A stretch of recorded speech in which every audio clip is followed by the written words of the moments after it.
lounging, son. Welcome back to another episode of the Comic Lounge Podcast, guys. I am your host, the mighty Dillbot, and with me, as always, is Balcom the Brave, my boy Ryan. I thought about that. Because, like, I can, Balder makes an appearance in this a lot, and I'm like, oh, Balder, Balcom, Balcom the Brave. He too is getting fat, much like I'm getting fat. So, is that a Death Dealer mug? Yeah. That's badass, dude. I love Frazetta, bro. You know me. Yeah, you know how much I love Frazetta. Yeah. Anyway, welcome back, guys. This week we're reading finally after months and months of talking about it, and months and years of loving Thor. We're finally doing it. We finally did it. We read the first volume of Walt Simonson's The Mighty Thor. Yeah, we also got called out by somebody in the comments on the Thor video. Did you see that? It's like, you need to read the Walt Simonson run. You should read that. Because, it was either we were talking about Beta Ray Bill, or that's what it was. When we talked about Beta Ray Bill, yeah, and we were like, we didn't know that there was that history of them, right, in the comics. And, like, they're like, oh, it's all in Simonson's Thor, and you guys need to read that. But not really, like, the guy wasn't being a dick or anything. He was just saying that you guys should read that, if you know. And and I'm glad we did. Let's just get the credits out of the way. We read the remastered colored version. I read the remastered colored version. I don't know. So did I. Okay, cool. All right. And writer and artist, Walt Simonson, of course. Inker for Thor 342 is Terry Austin. Remastered coloring by Olive. It's Olive? Yeah, I hate these freaking Nordic letters. I know. Steve Olive is like, he's a great colorist, and he's been a great colorist for a long time. Ollie Optics, like, that was one of the first digital, like, one of the first colors to really dive into digital coloring. And I'm sure there are people that probably don't like this colored version, right? Like, they like the original colors, and I'm not mad at that. He also recolored Swamp Thing in the Absolute editions, which people don't like that. They think that the coloring looks off, and you know what? I have to say, I kind of agree. I don't dislike the coloring, but when we read Swamp Thing, I asked Ari for his trade, because his trade has kind of the original coloring, or at least the original color scheme. Like, it wasn't remastered by Steve Olive yet. It was still, like, I think just, you know how when they reprint stuff. So anyways, so it was that version, and then I read that, and I'm like, again, for like the third or fourth time or whatever, and I'm like, oh man, yeah, I do kind of prefer this version, even though I really like the large pages of the Absolute. So when I was reading this, looking at it, I'm like, oh my god, like, I'm sure that there's been some liberties taken and kind of some choices made to change some of the stuff. But I didn't well, again, though, I never read the original, so I don't know. Yeah. I have nothing to compare it to. But, like, I will say this, it did, like, the way it was colored and the way it was, and like, on top of, like, Walt Simonson's art and the inking, it definitely gave me a late 80s, early 90s vibe of coloring.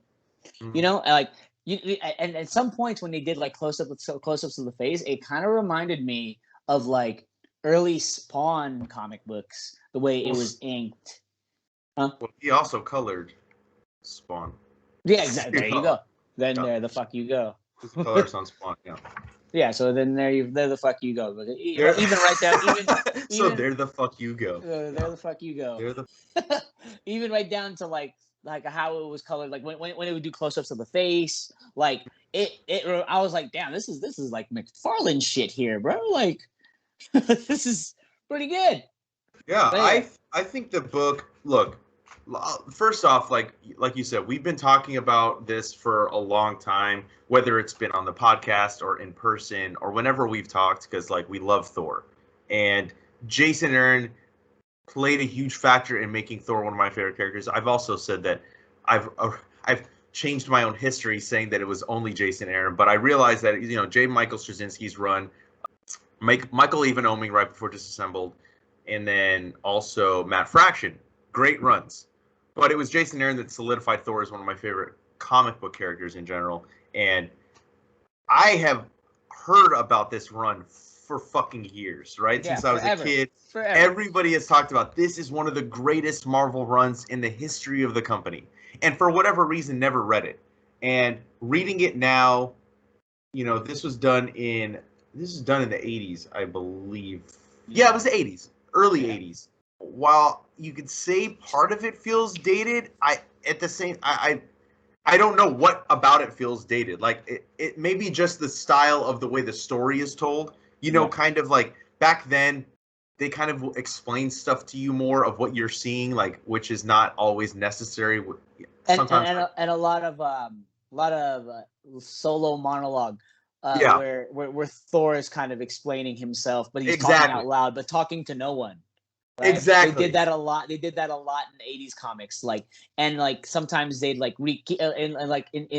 the beginning of each issue, they'd re-explain themselves of what's going on. Like that Right. that was one of the things, the writing styles that I didn't like about 80s comics. But it changed. I would say somewhere around 85, 86 when a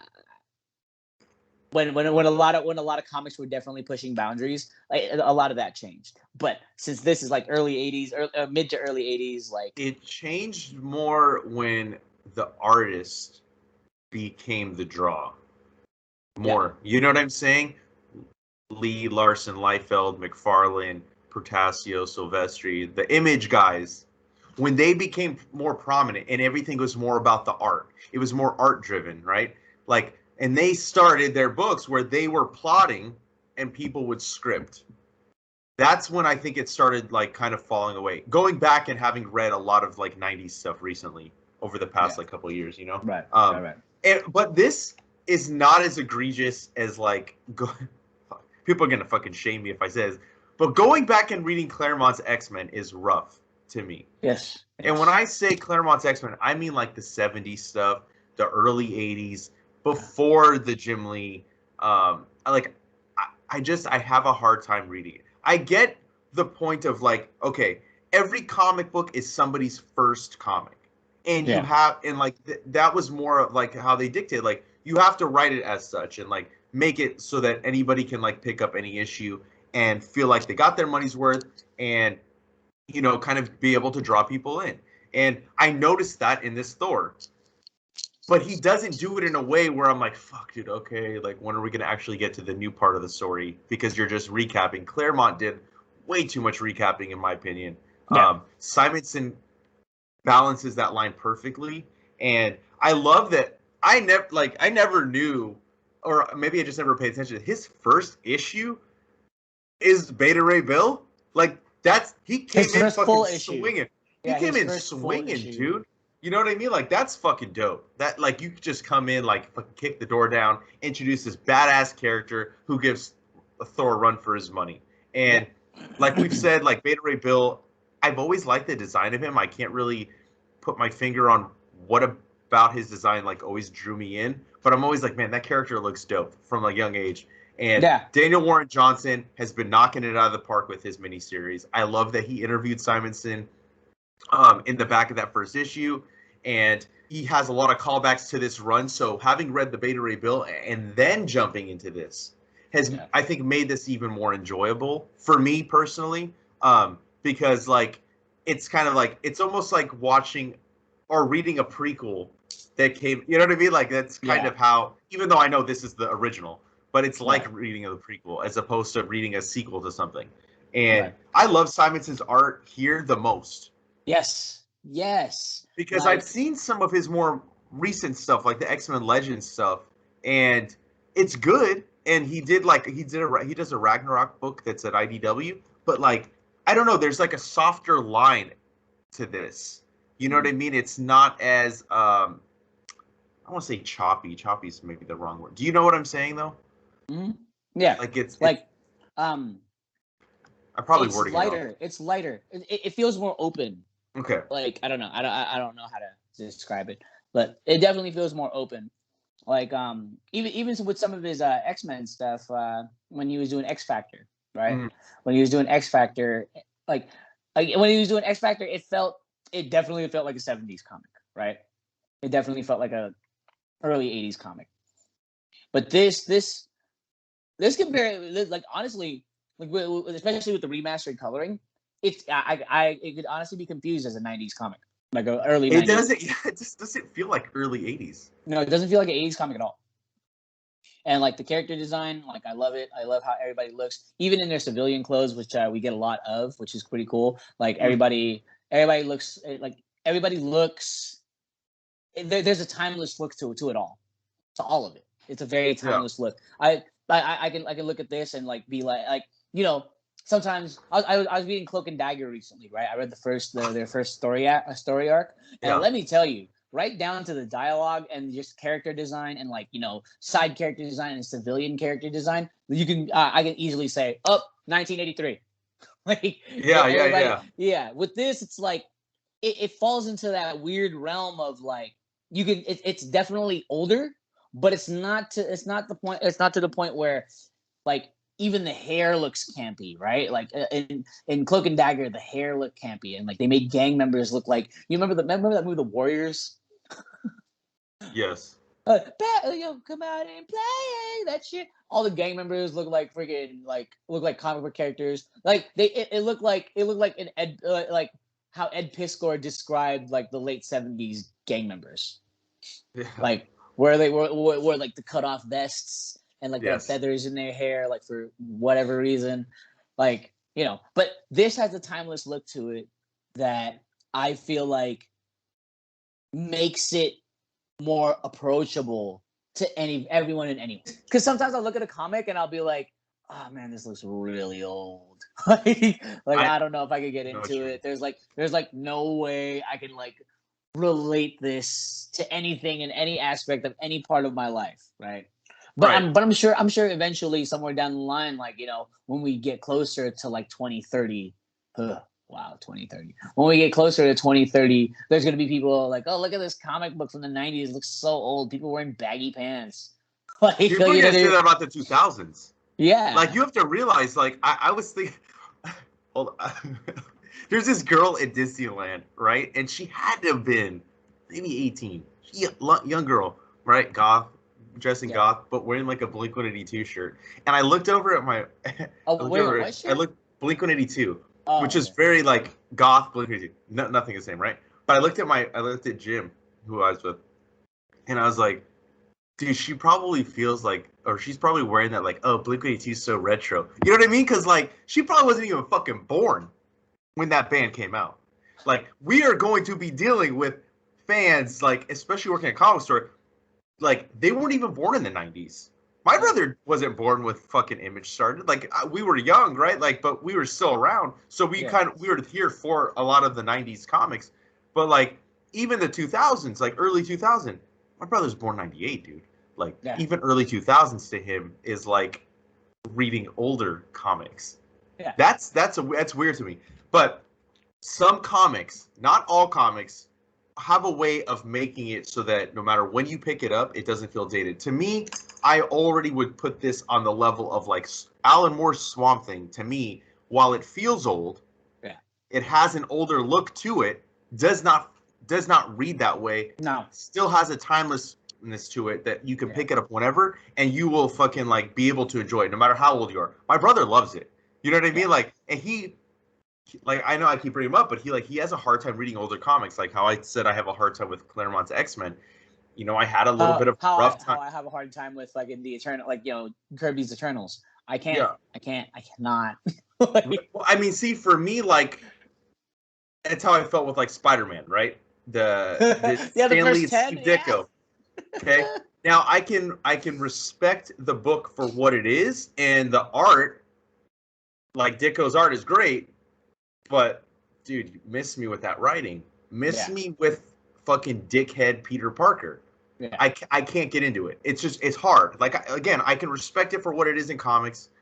But then again, I can read, like, Eisner. Will Eisner's, like, the spirit. Like, that's even older. But I can kind of attach myself more to something like that. But I'm digressing from it. But, like, my main point of, like, what I'm saying is Simonson, like, it's I think that's what makes a series considered an all-time great is when it is timeless and you can pick it up whenever, and it is always good no matter what generation picks it up. You can fucking fully enjoy it without feeling like, man, this is really dated. This is really a product of its time. Now, I don't know, maybe the coloring kind of, like you said, felt like a 90s comic, even though this was an 80s.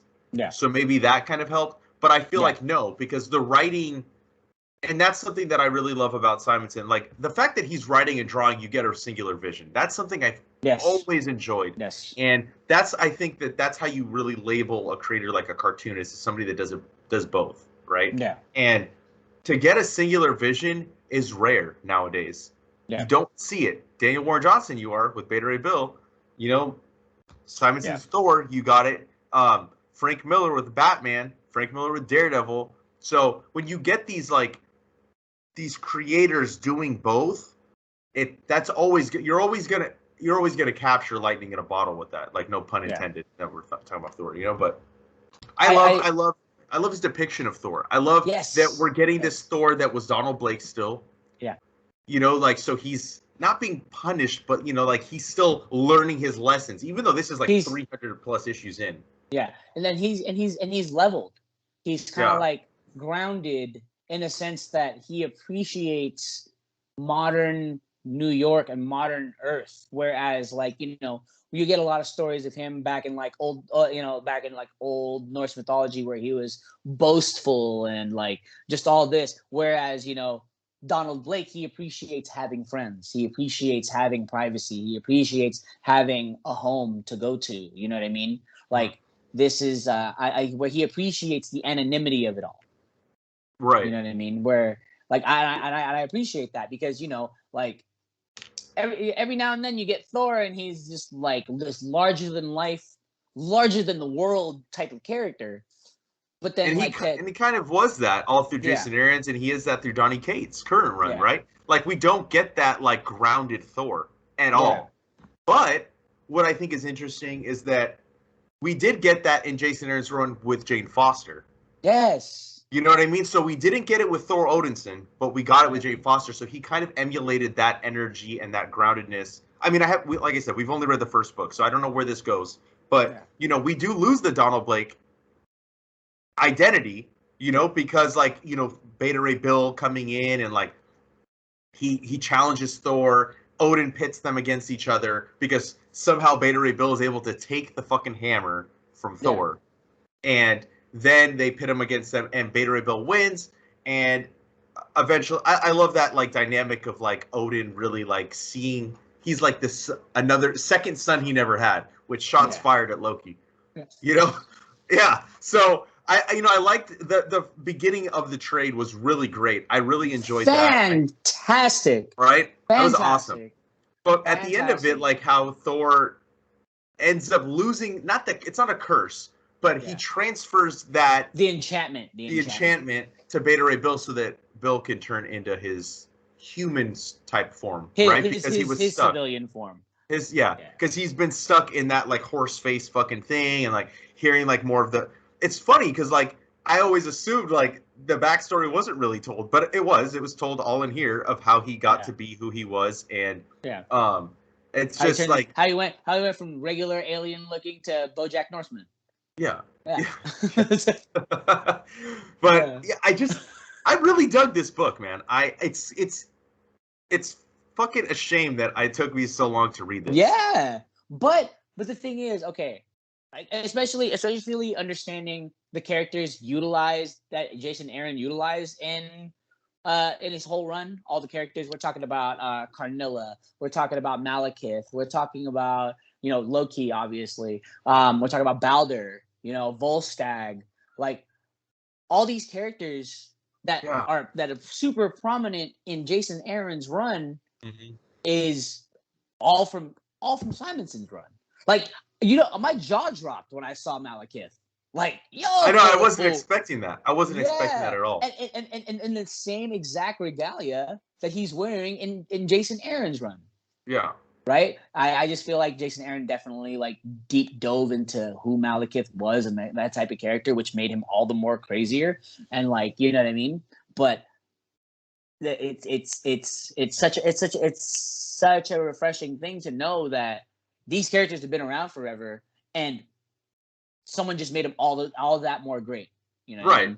And Simonson, like you know, it just goes to the whole timeless thing again, right? Where someone lays a foundation for something, and then later on, someone who's just as awesome, or if not more so, can build upon that and create a bigger lore for this vast world of Asgardian and, like, 9 realms characters, right? Mm-hmm. Like, dude, I had no idea. Like, when I was reading Jason Aaron Thors, I had no idea who Carnilla was or what her relevance to with Balder was. And then I read this, I'm like, holy crap! There's a legitimate history there. Well, of course. Right? I mean, this started with issue 337.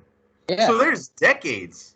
There's decades, at least 2.5 decades before Simonson picks up the fucking pencil and fucking takes over this book. Like, Kirby and fucking Stan Lee had an awesome run, and and the list goes on from there. And so obviously, and Thor wasn't a great seller before Simonson took over, and he made Thor a bestseller.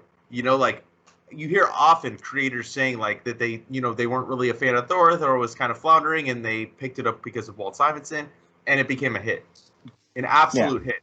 And yeah, I mean, like, obviously, like, we knew, like, when we picked up Thor by Aaron, or when I picked it up by Straczynski or Fraction or Michael Ivanova, like I said, like, obviously there's a history with these characters, but I never went back. There was never that desire in me to go back and, like, check out the older stuff for some reason, because Thor just never kind of did it for me as a fan. Yeah, same. But now I've gone back. I've read a little bit of the Jack Kirby stuff. I want to go back and read even more. Like, I heard the Tom DeFalco, Ron Friends run was really fun.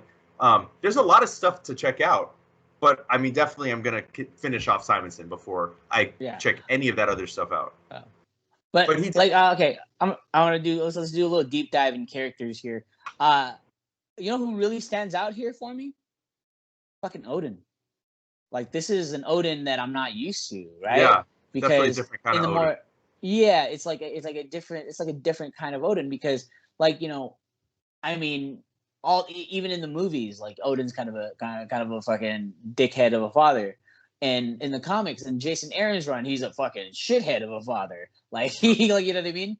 But, like, in this, it's like you see the great and all-powerful All-Father Odin, like, as a father, as a leader, as the king of Asgard, and the maker of enchantment, if they be worthy, that guy. We see that Odin.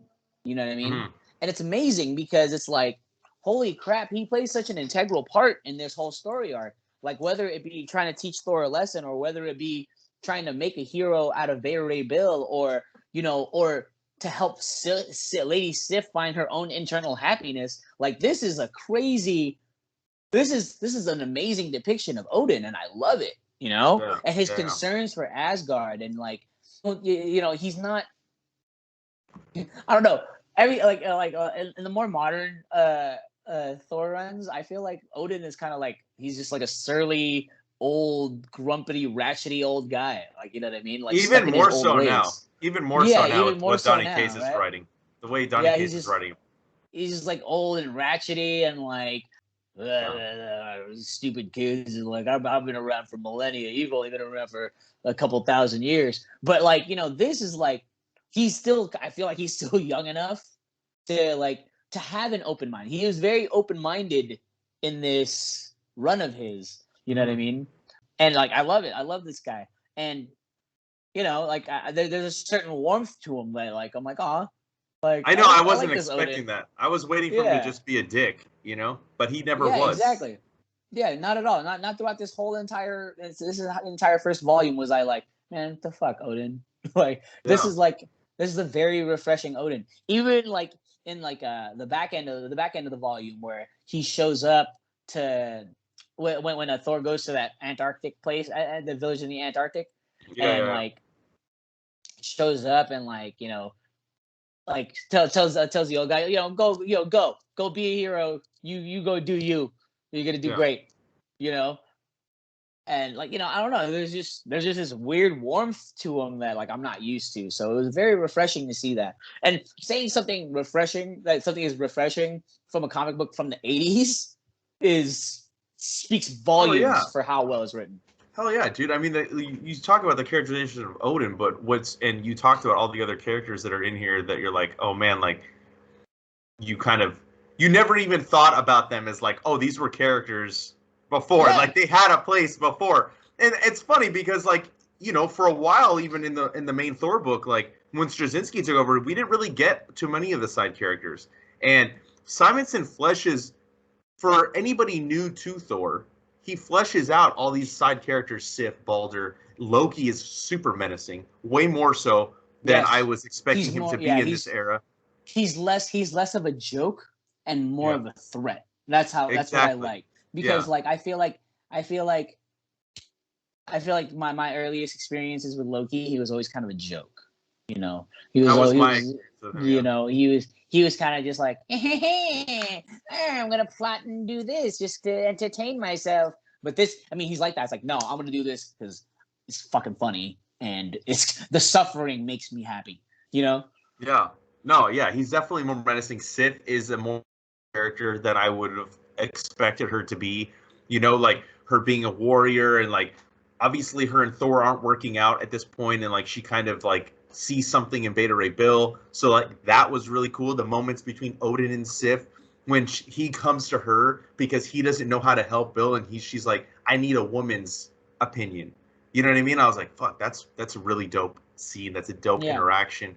And then, you know, just I like the fact that it's not super like each story is told kind of short. It's not drawn out. I can't think of the fucking word. I don't know why I can't think of the word. They didn't make it longer than it needed to be. Yeah. Like there's multiple stories within this first volume of 9 issues, right? And I love the one just as much as I love the Beta Ray Bill one. I love the one of like Thor, like now that he doesn't have the Donald Blake identity, he's like, well, what do I do? And he goes to Nick Fury. He needs an identity. He needs an apartment. He's got to go to Brooklyn because Nick Fury can't get him a fucking apartment in Manhattan. It's impossible. It's too expensive. So like just those little like moments are like awesome. You know, he's a construction worker, and you know, in the background we have Lorelei, who I can't remember where else I've seen her, but I know of the character. The name was familiar. And she's like in love with Thor, and she's like manipulating him, and you have this fucking dragon that's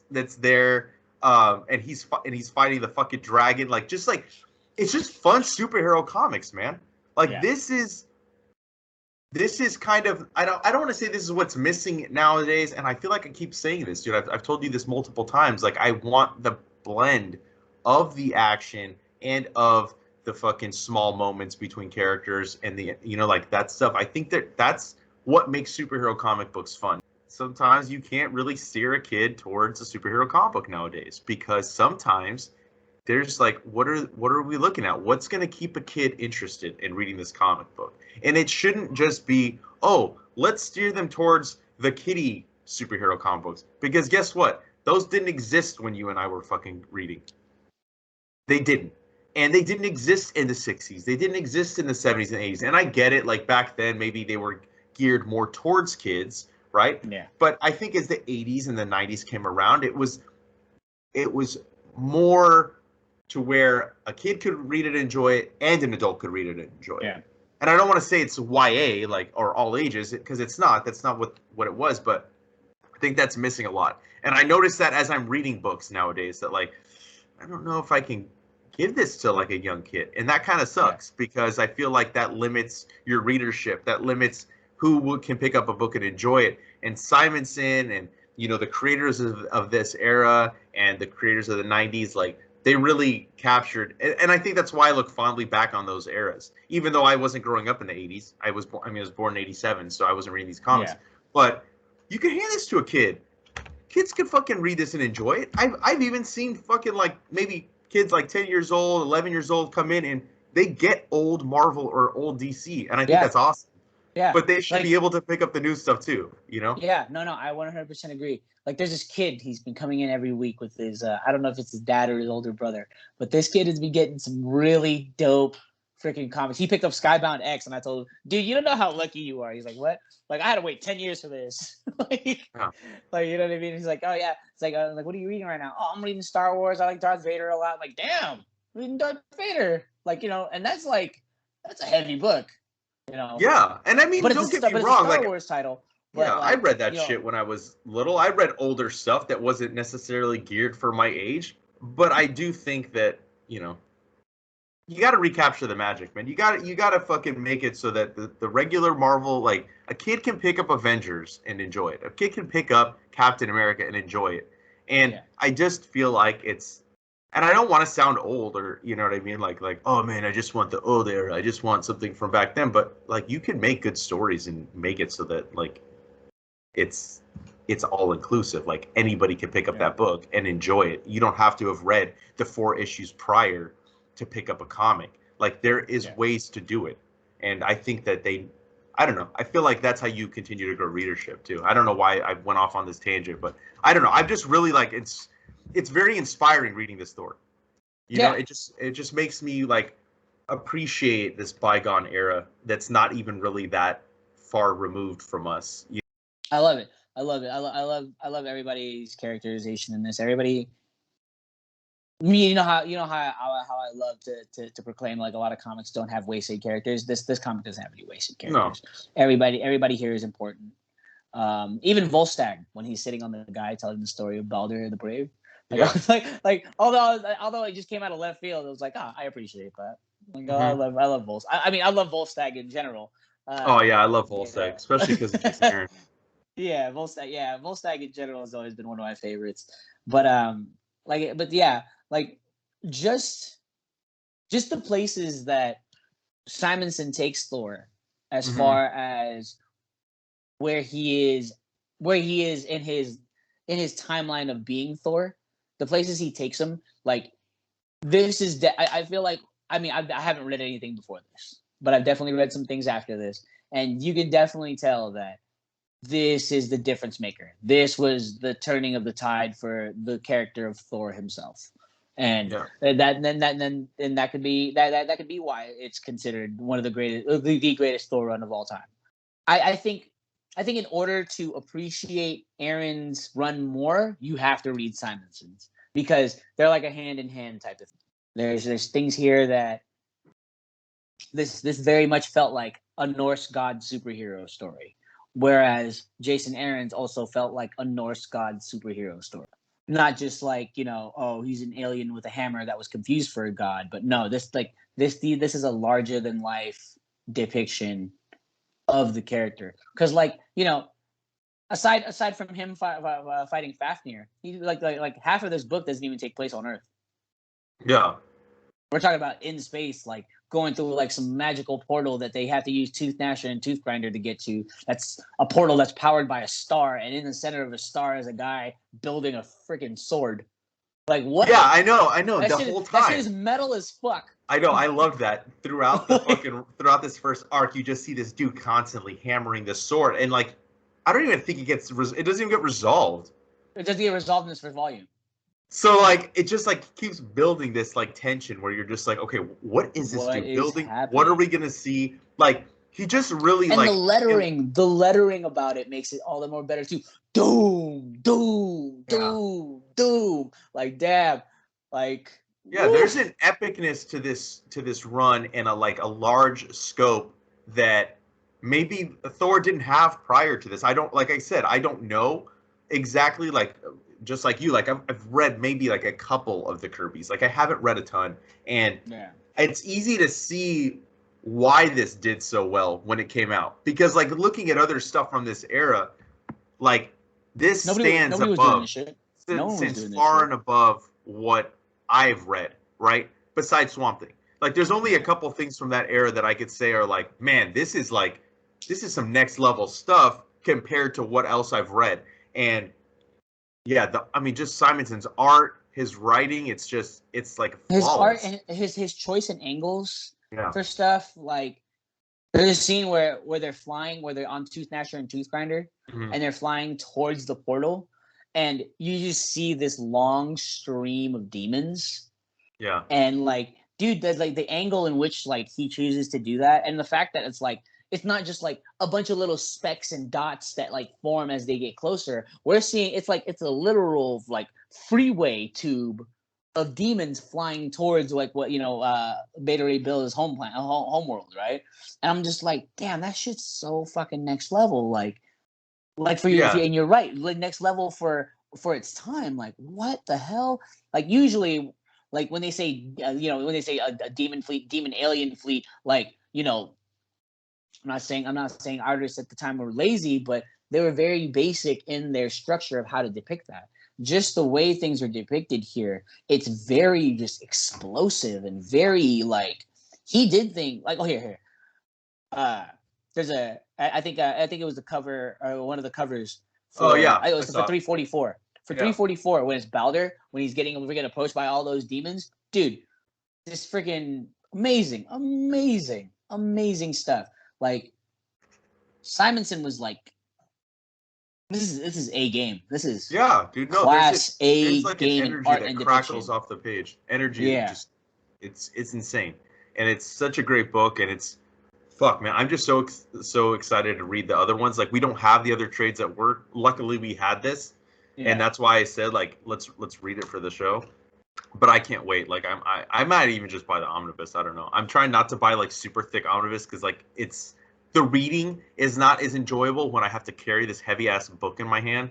Yeah. But I definitely want to read the rest of it. I think it's essential reading for Marvel fans. I know I try not to say essential reading too much because like not everybody, it's not essential to everybody. But if you are a Marvel fan, man, you have to read this. If you're a Thor fan, you have to read it, especially if you like really love Jason Aaron's Thor. Like this is phenomenal. This is like it's just like we said, it's timeless. So it doesn't feel dated like so many comic books from this era can feel. And the writing is great, the art is great, the characterizations are fucking great.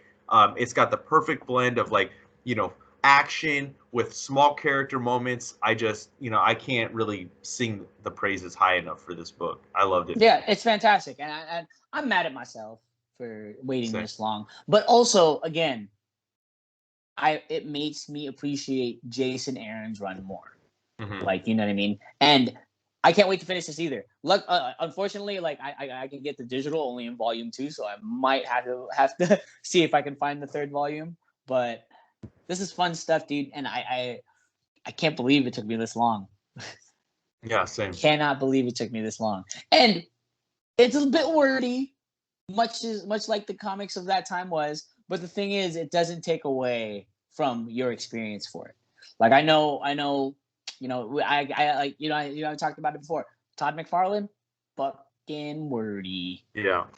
Fucking wordy. And he's not writing in the 80s, so he's not writing in the 80s. But he's a product of. He's definitely a product of.